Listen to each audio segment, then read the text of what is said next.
Go ahead. Right. Well, thank you very much. I was worried that you were going to say I was spending too long on the slide, and I thought, well, I agree with you. It's time to move on. So we're excited to talk to you today about the Infrastructure Investment and Jobs Act, and then drilling specifically into the electric utility world, which is what we do at APA.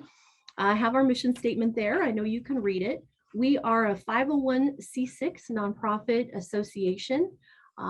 Our mission is to work with electric utilities and to support their work. And we have a large statewide membership of electric utilities from as far north as Utqiagvik, as far west as Unalaska, through the interior and south central and down the Inside Passage.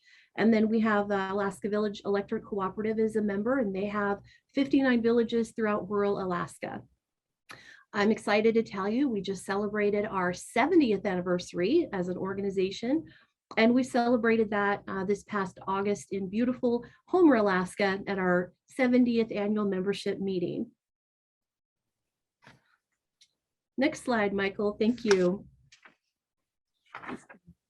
So there are several areas that are covered in the infrastructure bill. A lot of great things happening for Alaska. And a lot of wonderful things within Alaska happening in the Alaska electric utility industry.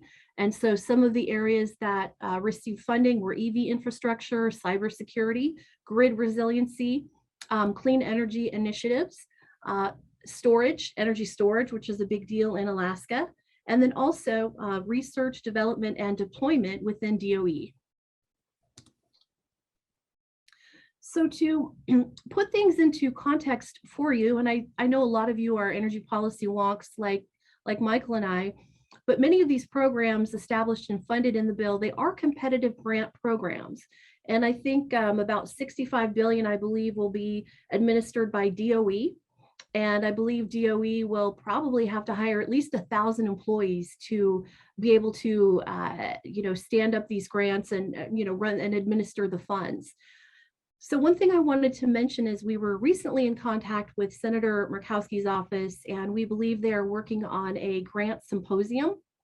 And that will be extremely helpful in connecting stakeholders like electric utilities and other groups with the appropriate federal agencies that will be providing the funding. And a lot of them, as I noted, are on a competitive grant basis.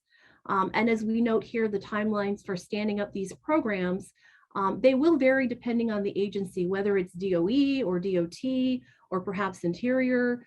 It will be incumbent upon electric utilities and energy developers to make sure that you know how to go about applying for these programs. So I think this grant symposium will go a long way. And I think early when we were talking before the call, I think Juanetta mentioned that there may be other entities that are doing grant symposiums. So that'll be fantastic to connect us all with the right agencies.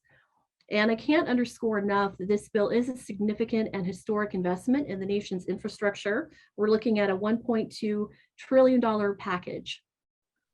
And I feel like there's one more thing I was going to mention on this. One thing I wanted to note is it is pretty exciting. We have some member utilities that are kind of partnering on a regional basis. So we have some members who won't be applying for these grants as a single utility, but as part of a larger regional effort.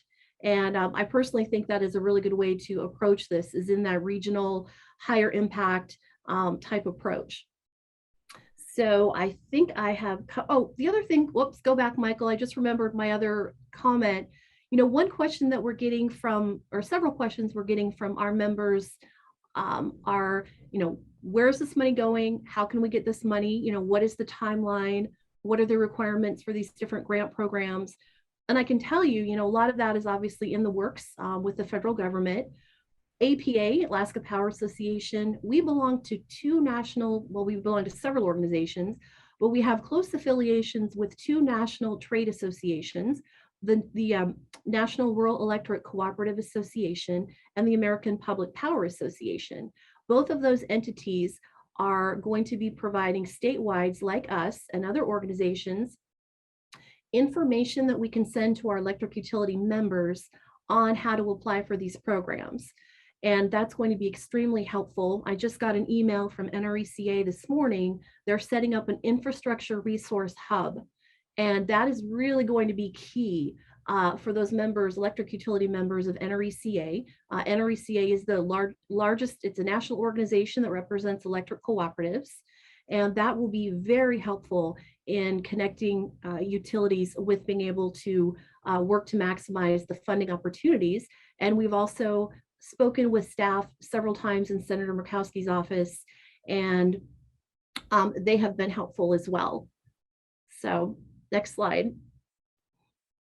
You know, one thing that I think I didn't mention earlier, and I meant to, was, you know, we would be remiss if we didn't thank and heartily thank the Alaska congressional delegation for their work on this infrastructure bill. You know, this has been a Herculean effort. That is not an understatement.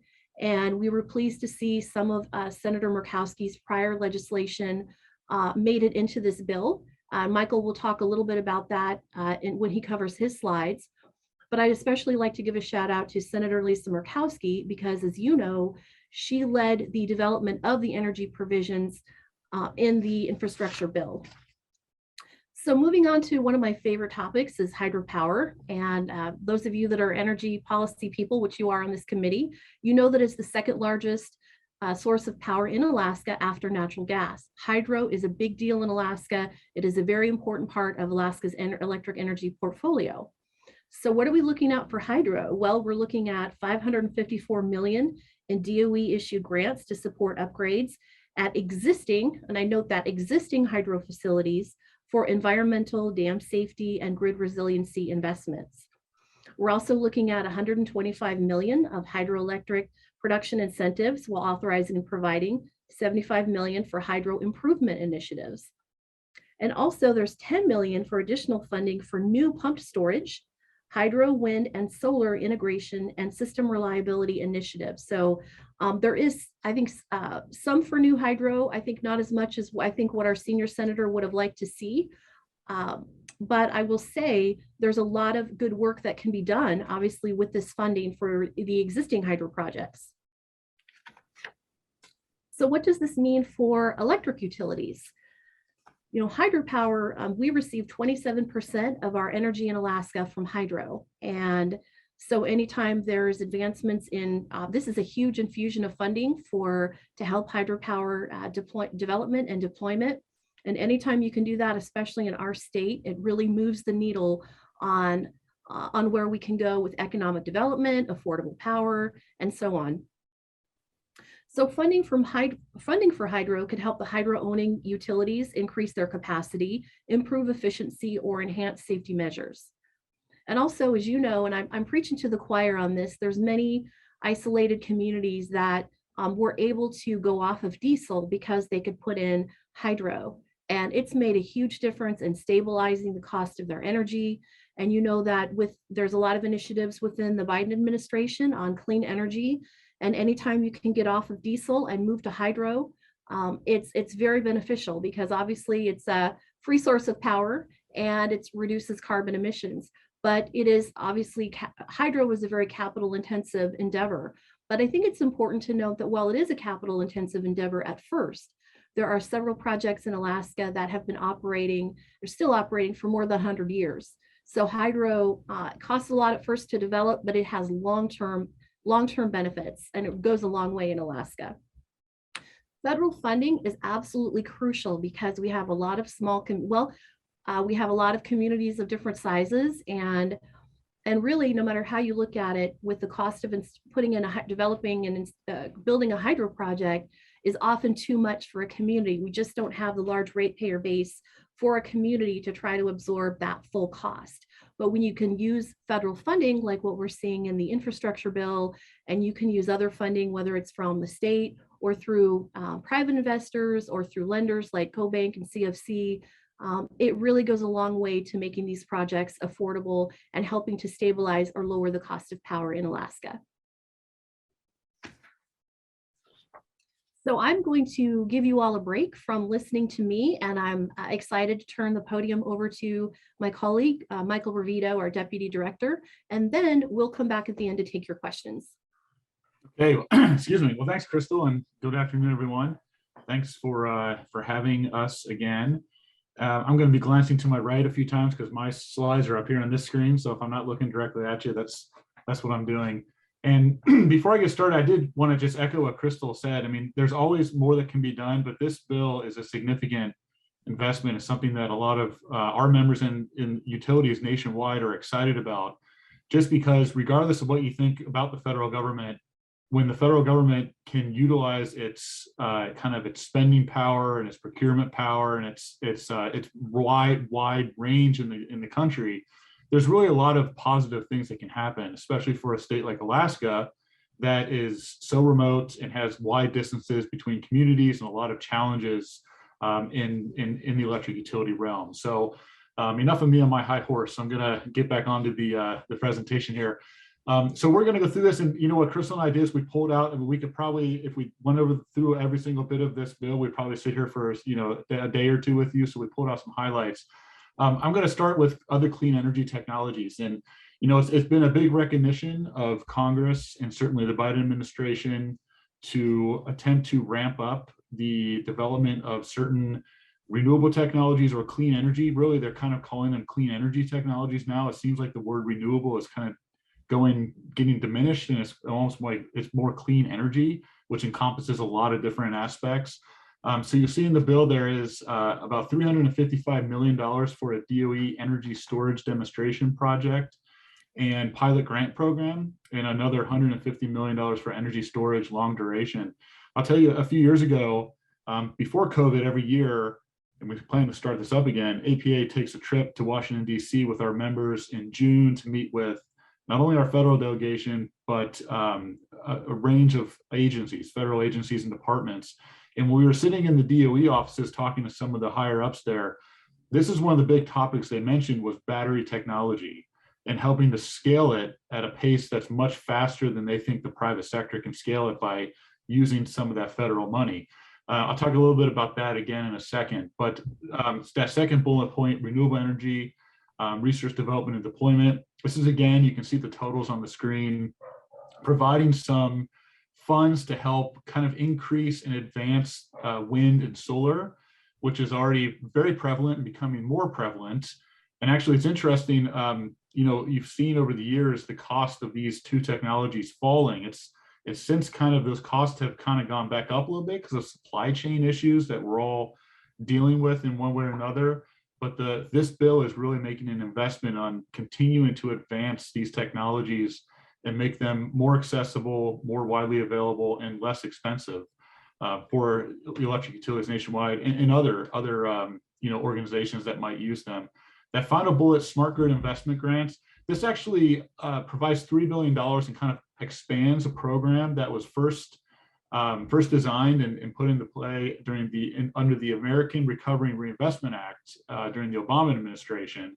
And the idea behind it was just kind of what the title sounds like. It's to advance the smart grid. So a lot of the original grants that came out of this program back many years ago was for smart meters, AMIs, as they say. So, meters that talk, between the utility and your house to kind of look at, energy use and things along those lines. But they've expanded it now for activities such as integration of distributed energy resources, energy storage, just stuff that can enhance the grid in a way that really enhances the clean energy technology and approaches that are being used. So these are matching grants, and I made sure to put in there it provides a 50% match for eligible activities. There's a lot more eligible activities than what I listed. It's a long, long list.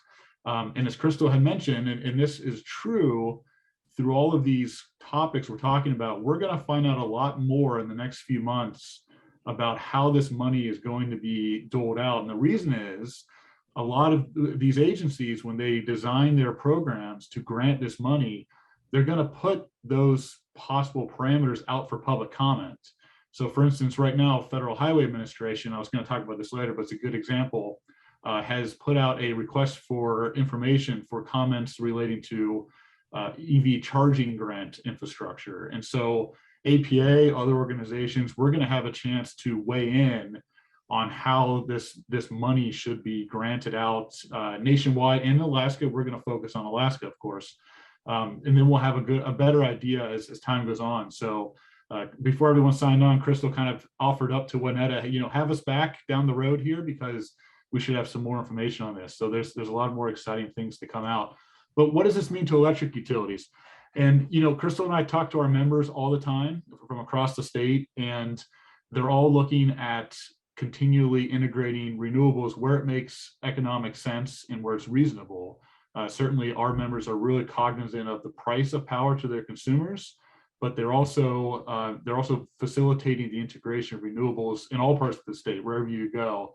But the interesting thing that kind of goes back to that funding for storage, RD&D, is current energy storage utilizes more short-term duration storage that's okay for today's levels of renewables, but to facilitate the type of renewable integration that the Biden administration would want, for instance, or others, you're really going to need longer duration storage technologies.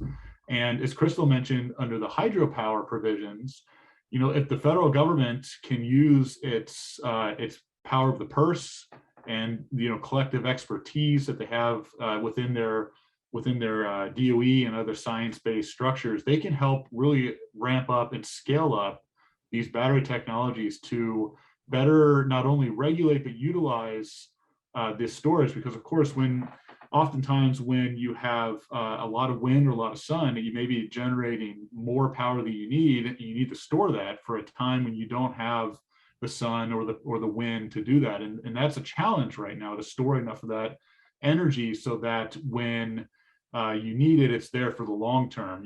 They can do it short term right now, but you really need it long term. That's a big interest for folks that are advocating for clean energy across the board, is that you have these innovative, newer tech ways to store that for longer times. And so electric utilities, our members are going to be watching this very closely, I'm sure, and they're going to really want to take advantage of what comes out of this program. This isn't something that's going to happen quickly, like in the next few months. When we're talking over the course of many years here as they work on this, but it's definitely under development.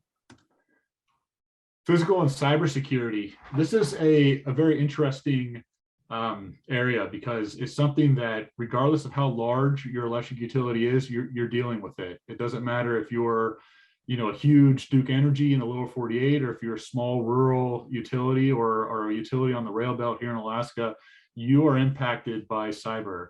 And the federal government recognizes this, and they've actually identified it as a significant problem, because if a bad actor, whether it be another country or just a lone wolf or some other group, was able to take down an electric grid or take over a power plant, it could spell some real trouble for the state and for Americans and Alaskans. And so this bill, this is a snapshot of what it does on physical and cybersecurity, but it really invests heavily in cybersecurity. And some of the things you'll see on the screen that the bill does are kind of non-monetary in a way. They're directing the certain federal agencies to work together with the private sector to coordinate on state energy security plans and help the states, prepare for these sorts of attacks and cybersecurity.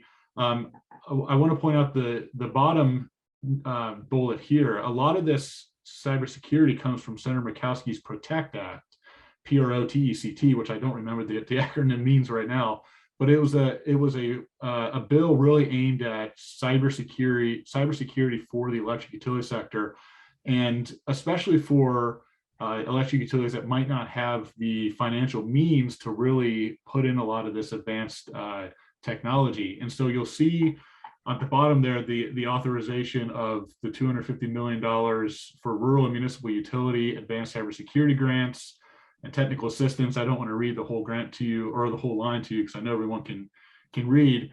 Interestingly, I was talking to Senator Murkowski's staff this morning. Alaska, out of a formula, should get around $11 million out of this larger pot of money for these grant programs for technical assistance. How that's going to look, I'm not sure about how that money will be doled out yet, and I think we'll know more as they ramp up these programs and these grant applications. But Senator Murkowski's staff reminded me that the PROTECT Act by Senator Murkowski that was rolled into this infrastructure bill was really written with Alaska's electric utilities in mind and some of the challenges that they have. And actually, if you look at some of the information from Senator Murkowski's office, one of the kind of quotes from electric utilities is from Bob Himshoot, the CEO of Nushagak Electric, who said, our utility cannot afford the advanced cybersecurity infrastructure that's required to protect against today's threats. And so something like this is very helpful. So we'll see how this pans out and as they ramp up these grant programs. What does it mean to electric utilities? Kind of what I just mentioned, threats are only growing.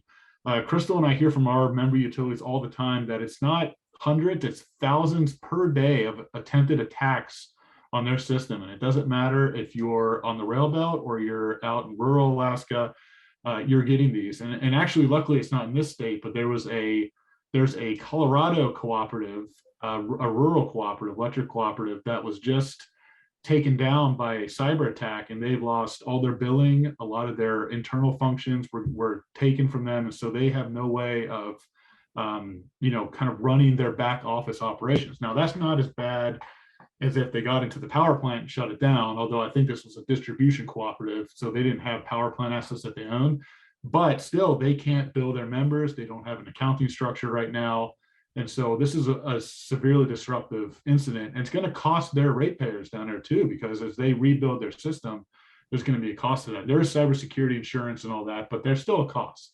And just like with these other areas that we're talking about, the federal government can really help to scale this up and ramp up these cybersecurity programs for states in the electric utility industry. APA has been fortunate enough to visit 2 federal agencies that deal with this: EISAC, which is the Electricity Information Sharing and Analysis Center. We were privileged enough to go onto their watch floor when we were in DC a few years ago. We saw all the crazy James Bond type of stuff that they have. And CISA, which is a cybersecurity and infrastructure security agency. I think I got that right. It's within the Department of Homeland Security. There's a lot of different agencies that are watching over cybersecurity, and this bill looks to kind of make these entities work together and work with localities and states to protect against this, because cyber criminals are only becoming more advanced. If you look at, it's like every time you patch a vulnerability, they find another one. And so this is going to take a countrywide, really federally driven process to help out and also provide some of the funding that can assist with these.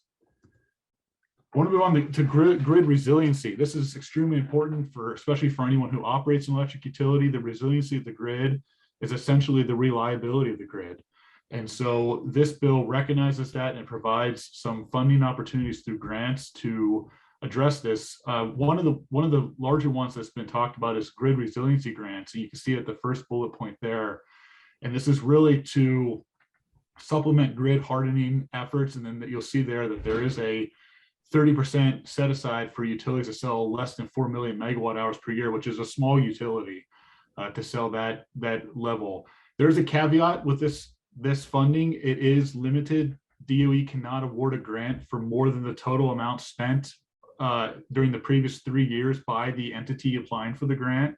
So there is some sideboards on this to kind of control how much money goes out the door. And I'll talk a little bit about resiliency here in a little bit. Wildfire mitigation, that's important.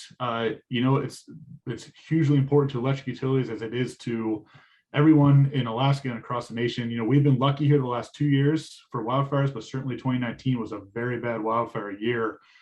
This little section we pulled out, it has 2 interesting pieces to it. One is that it adds wildfire events to FEMA's hazard mitigation program. And so the hazard mitigation program is kind of what it sounds like. It's funding that comes through FEMA to kind of mitigate, to attempt to stop these hazards, prevent these hazards from happening. How that's going to look, I'm not quite sure yet about how that FEMA hazard mitigation program would operate. That's something we're going to have to keep an eye on as they move forward and as they develop these programs. The other interesting piece of this is $3.4 billion for wildfire risk reduction. We checked in with Senator Murkowski's office this morning. That's about $19 million over 5 years to Alaska per the formula. And so that's not a small sum. And again, at this early stage, It's unclear yet how that's going to be applied or how the process will work, but we'll know more as these programs kind of ramp up. Finally, this last point, there's a lot of funding in this bill for research and development. And as I mentioned before, a lot of that is trying to scale up and really get these technologies to the place they need to be so that electric utilities can take advantage of them. There's a $5 billion pot of money for state, local governments or public utility commissions to apply for innovative demonstration projects to harden and enhance the grid. And then you'll see at the end of that paragraph, there's a carve out for the smallest of areas, 10,000 or less in the community, and some money set aside to protect rural areas. So we're gonna have to kind of watch to see how this one develops and what sort of grant applications or ideas are brought forth by localities, state governments, or whatnot. I'm sure the state of Alaska's government is looking at this bill as well, like we are, and kind of figuring out, what's going to go on. And we've talked to a few people in the state government who are kind of in the same place as us. They're saying this is a huge deal, and we're still kind of picking through, what it means. But this is something that could prove very valuable as we move forward, with new technologies to harden the grid. What does it mean for electric utilities? Well, new electric infrastructure and upgrades are imperative to modernizing the grid. And, there's kind of two pieces of this. There's the modernization that can bring in, renewable integration and other high-tech approaches to the grid. And then there's just your basic nuts and bolts reliability and hardening, right? Like, what do we need to do? And this is different for each utility. I mean, certainly in Alaska, utility serving members in the Arctic is a lot different than a utility in Southeast. And so what they need to do to harden their system is not a one size fits all. And so it's going to be a different approach from every utility as they look toward what the federal government can do for these grant projects. But there's never a dull moment with hardening. I don't know if that's the right way to say it. There's always something out there. And I know, just Crystal and I talking to our member utilities, I mean, they have dedicated staff that this is their job, is to keep an eye on the grid, the distribution grid, the transmission grid, and find out what needs to be done to continue making it reliable for the consumers. And one of the things we've kind of talked about as we've gone through this is how federal grants can be used for this. Federal grants, really, if they're used wisely and well, can relieve that pressure on ratepayers, right? Because the federal grant certainly doesn't pay for the whole gamut. Oftentimes it pays for construction, not necessarily operation. But if our member utilities can find a way to relieve that cost from their ratepayers, because remember, the vast majority of Alaska's electric utilities are not-for-profit utilities. And so they're not a deep-pocketed operation, that those costs go to the ratepayers. These federal grant funds can help. And that's why utilities across the country have kind of cheered this bill, because it's a great step in the federal government helping with those things. So I'm almost done here. We're going to get on to electric vehicles, and I'm going to make sure I didn't miss anything. I don't think I did quite yet. Electric vehicles are coming up pretty rapidly. I don't have a scientific study for this. I know that Phil Steyer, who has now retired from Chugach, used to work at Chugach, had done some looks into the numbers of EVs in Alaska. I live in Palmer and I commute to Anchorage 4 days a week. And I got to tell you, just visually, I've definitely seen a lot more Teslas and Leafs and other EVs. I've yet to see a Tesla truck or a Rivian or anything like that out there, but they're coming. The infrastructure bill, it was widely touted by the Biden administration, provides $7.5 billion for EV charging structure. You might have seen the president in the news talk about how it's his goal to have 500,000 additional charging stations or charging infrastructure out in the country, particularly in underserved rural areas. If you go to a larger city, which I've not been to in 2 years since COVID started, but my brother lives in Cincinnati, for instance, back in Ohio, and he'll talk about how, man, everywhere you go, there's a charging station. I mean, it's everywhere. But in rural America, particularly in Alaska, any of us who've driven the roads, there's definitely not the proliferation of charging stations that would reduce range anxiety and bring more people into the EV space. And it's a big push from the federal government, particularly the Biden administration, to enhance numbers of EVs, because I believe one of the largest emitters of carbon is the transportation sector in the United States. And that's, of course, passenger cars and heavy haul trucks and things along those lines. So there's a big push to electrify the transportation system.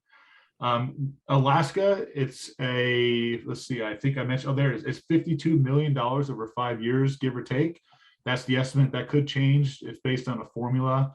That will go to the state. And we're, again, like these other programs, since the bill was just passed last month, we're kind of going to see how that plays out and how that comes to the state.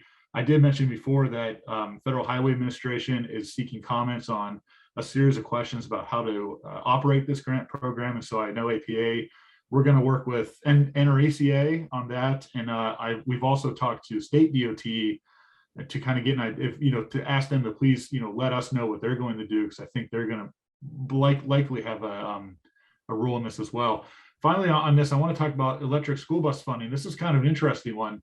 Many of you might know, but there's been an electric school bus operating in Tok all year, and it's run flawlessly the entire year. Even when it was like 45 below zero, we have some relatives up there recently, and the school bus ran fine. And so one of the big pushes from the federal government is electrifying the school bus fleet. And so that's pretty interesting. One thing I didn't put on this slide, but I wanted to mention, because it's not really in the electric utility realm, but it's more in the like the manufacturing.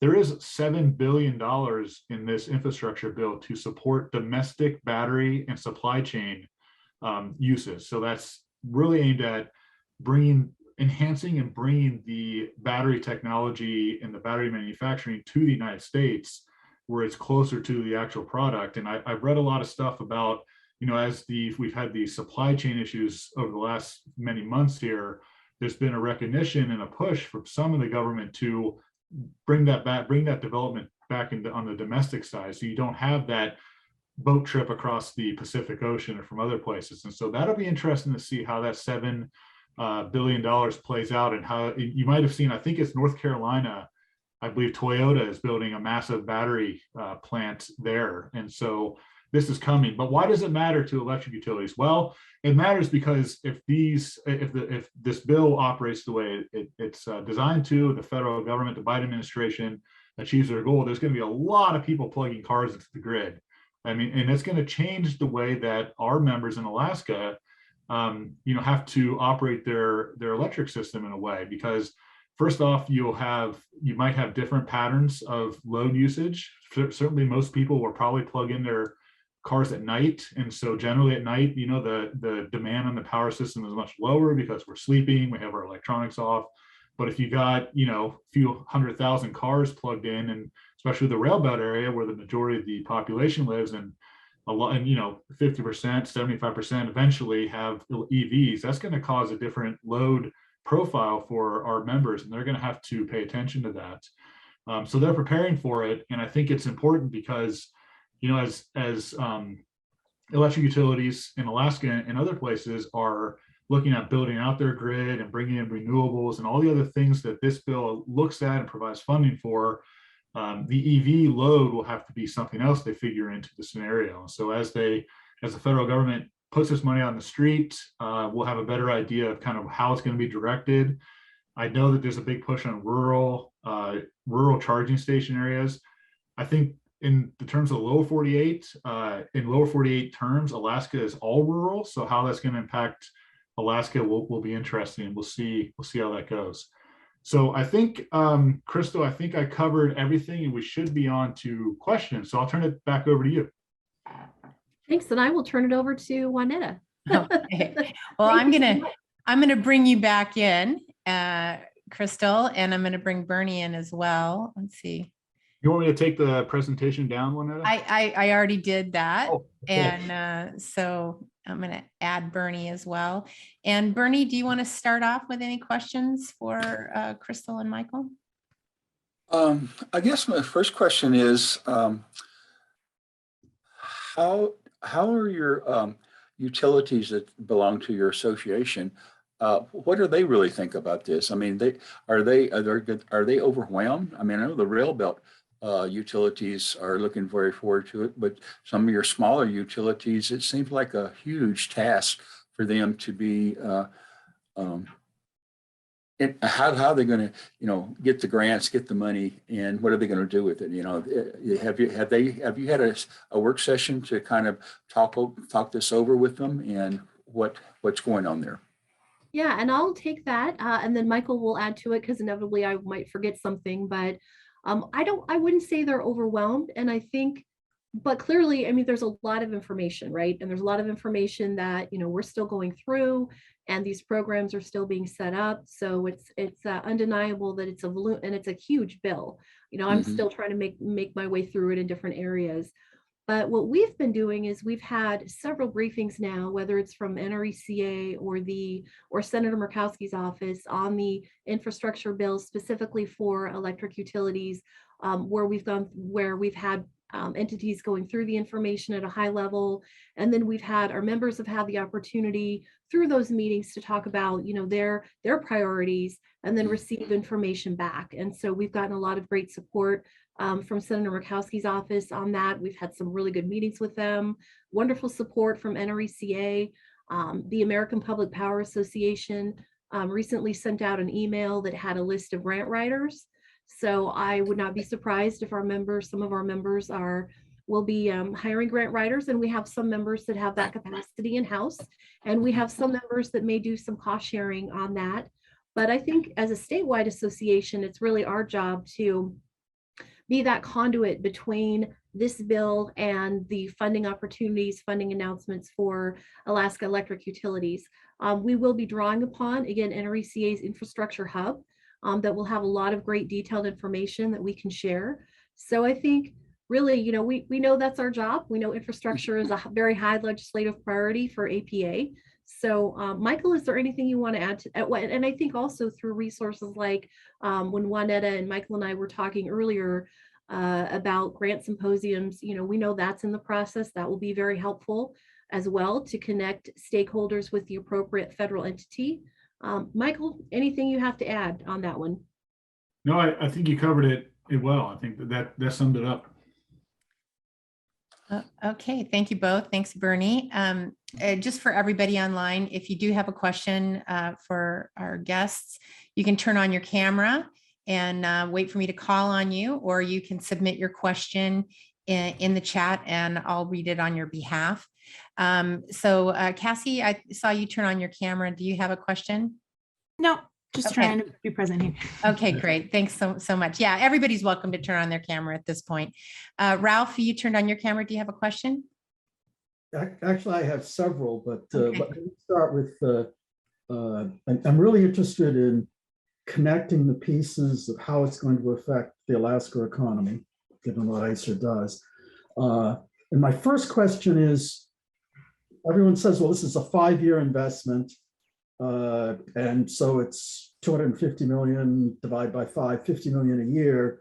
It seems to me that the likely scenario is that we're not going to spend very much in 2022 because it's just going to take a while to get it going.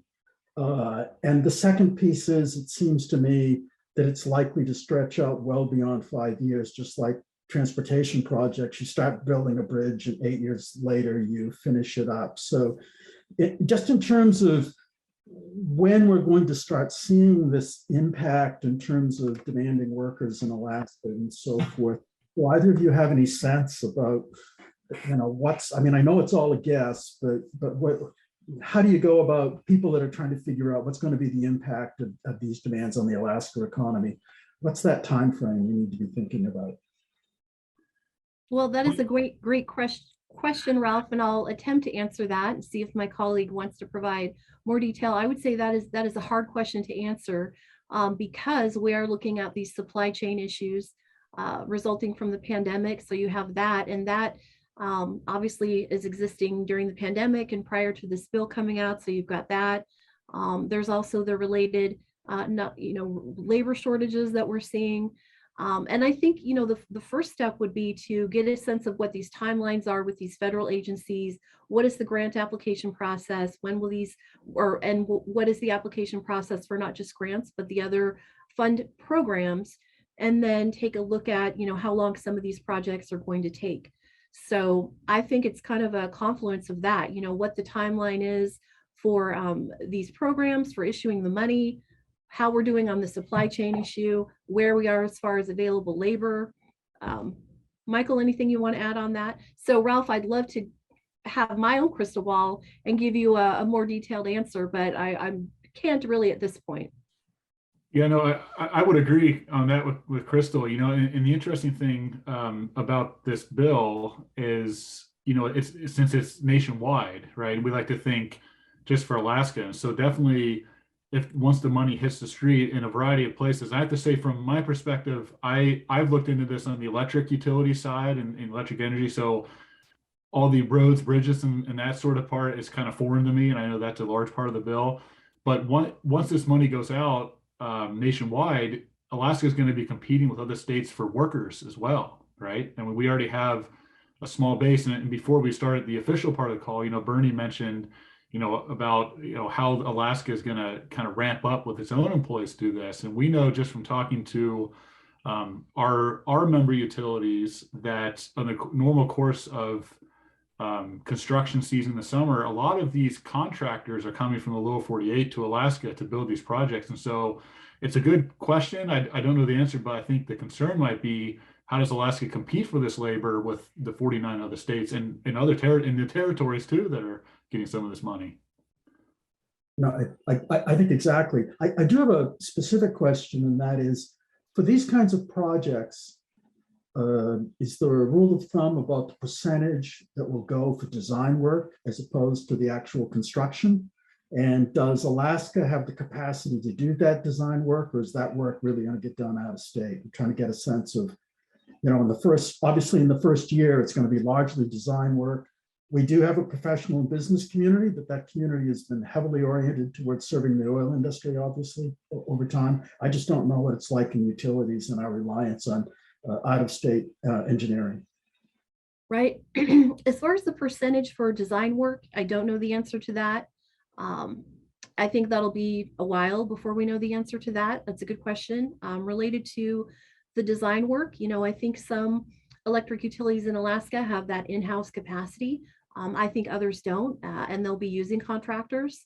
So I think, you know, I think there is some capacity in Alaska, but there will be a reliance on, you know, lower 48 and perhaps international expertise as well as we move forward.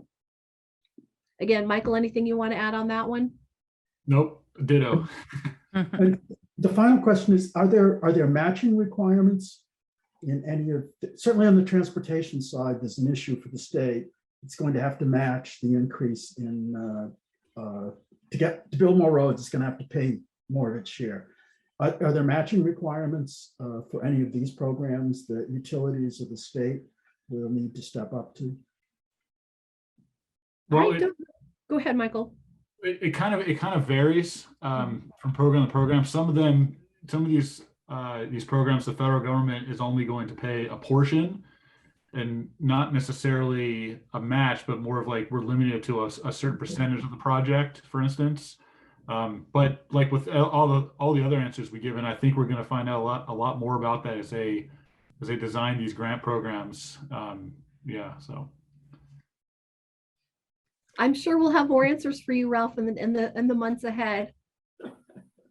It's a big bill. It's like, I have it up on my screen right now, and it's I probably scroll for the next 5 minutes before I got to the bottom of it.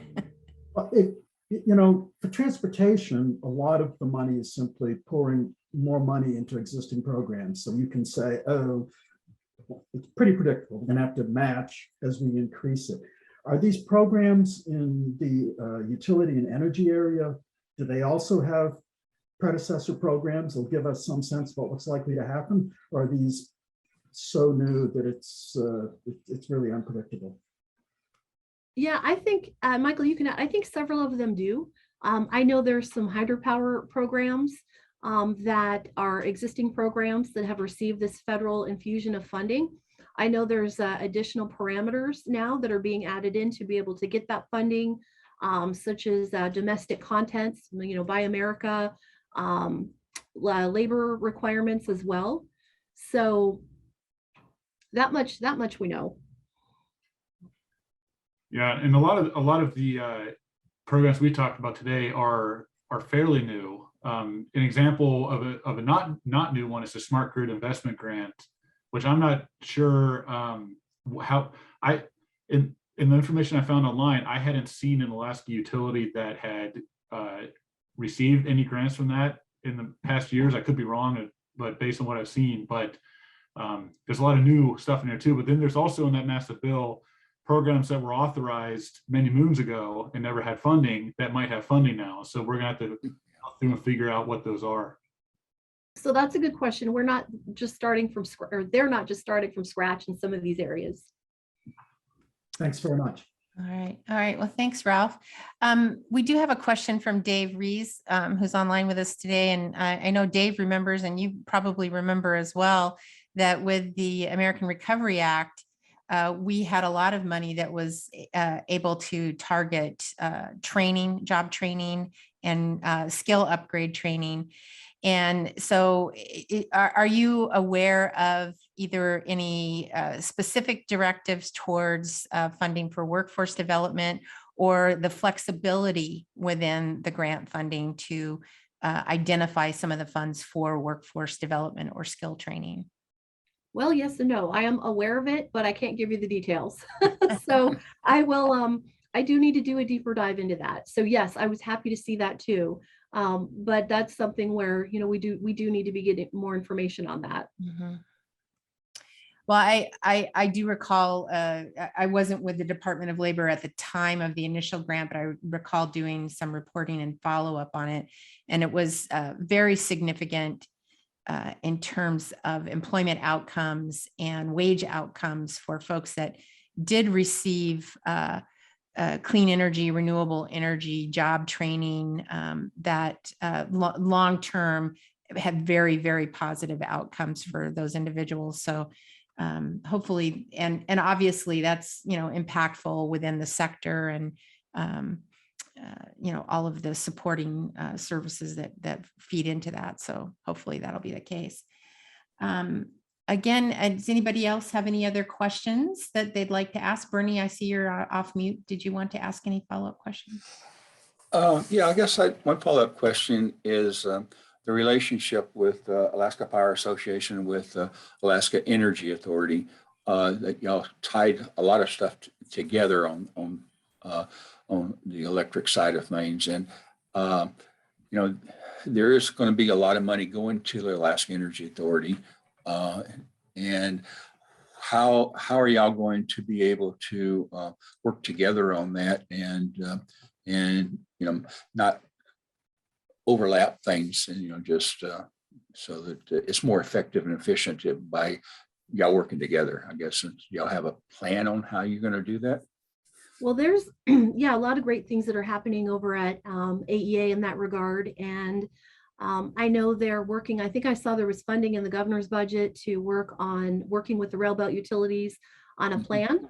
And so there is already, I think that is already happening between, and not just in the rail belt, but with the APA membership and with the Alaska Energy Authority in different areas. I think they're doing a good job with the electric vehicle deployment and how that is being communicated. And we have a lot of members who are engaged in that.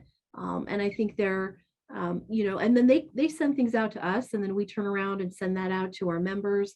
And then we've had their executive director has spoken at a lot of our meetings. In fact, I just heard from him this morning requesting that we send some information out on the renewable energy, on the renewable energy fund. So I don't see there being any conflict, so to speak. I see there being a lot of working together in that respect. And Michael, anything you want to add on that front? No, I think that covers it. I would also mention that Crystal and I, you know, we both have kind of a good relationship with the folks over there, kind of a pick up the phone and give them a call type of relationship. And so, and vice versa, they call us. And so, yeah, I think that's going to help that that camaraderie relationship will help us as we all move forward with this. Okay. Thank you. All right. Thanks, Bernie.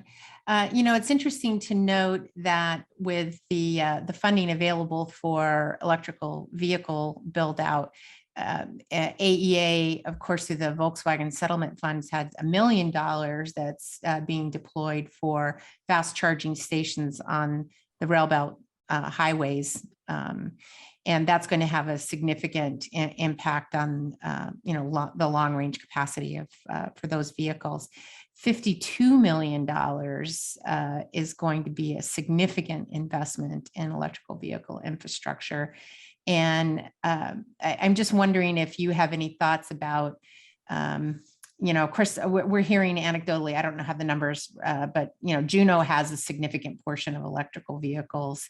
And even communities like Cordova have a number of electrical charging stations. How do you see the rural communities responding to opportunities with electric vehicles? Yeah, we can talk about Kotzebue. And in fact, I don't know if you probably have. I don't know if you've had Kotzebue Electric.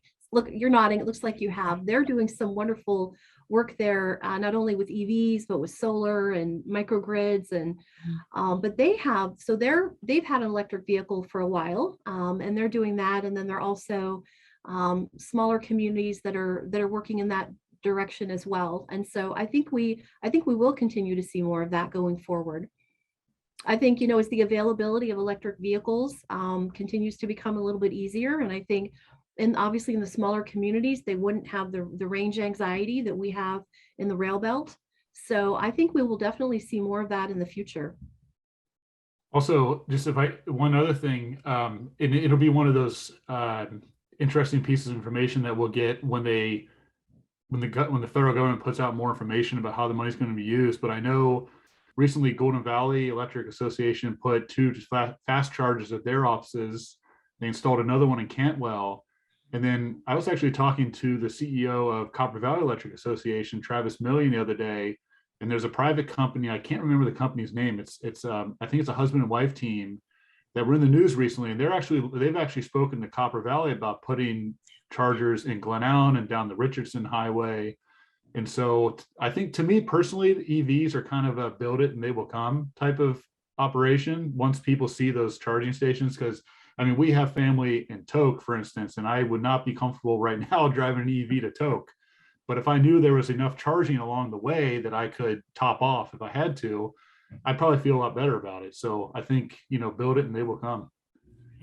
Three Bears is really getting involved in the electric charging stations at their store, and so you'll see they're not the fast charging ones like the super fast ones. They're just you plug it in while you're in the store and you get a little juice. But I think you'll see more and more private companies do that just because it's beneficial to them and to their customers.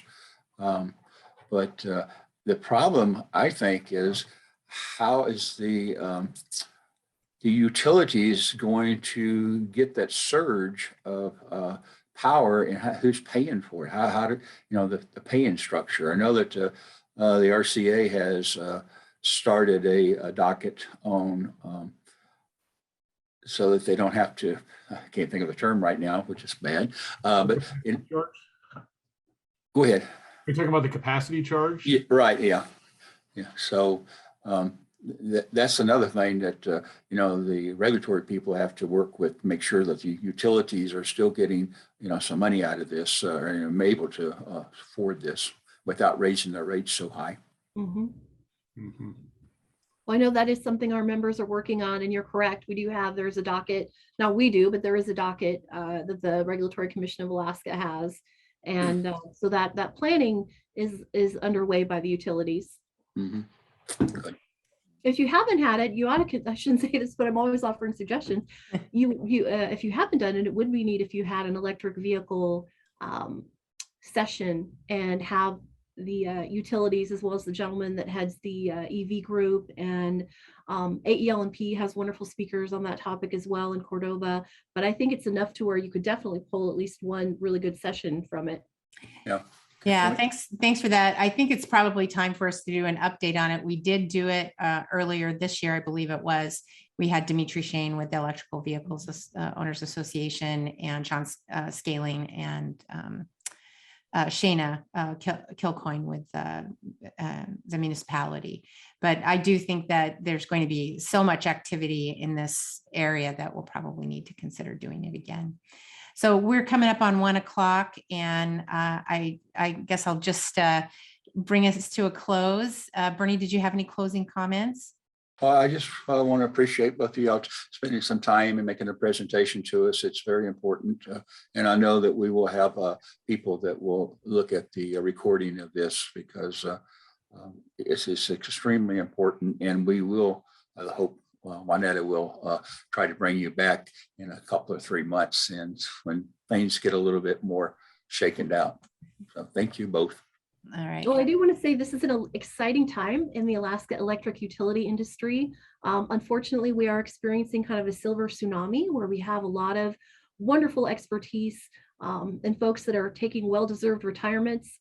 But at the same time, with that is wonderful opportunities for individuals to take a look at the utility industry. There are jobs in all different areas. There's clean energy jobs and also not just the professional level jobs. There's linemen, there's operations, there's all kinds of, I really feel like there's a job for everyone at an electric utility. Shameless plug, but yes, send us your qualified workers, and if they're not, we will train them. We need them. Yes, you do. Absolutely. All right. Well, thanks, everybody. We did reschedule the session with Lee Thiebert to February 25th. If you were registered for that, you should have gotten a notice about it. We will be working on scheduling some other sessions in January.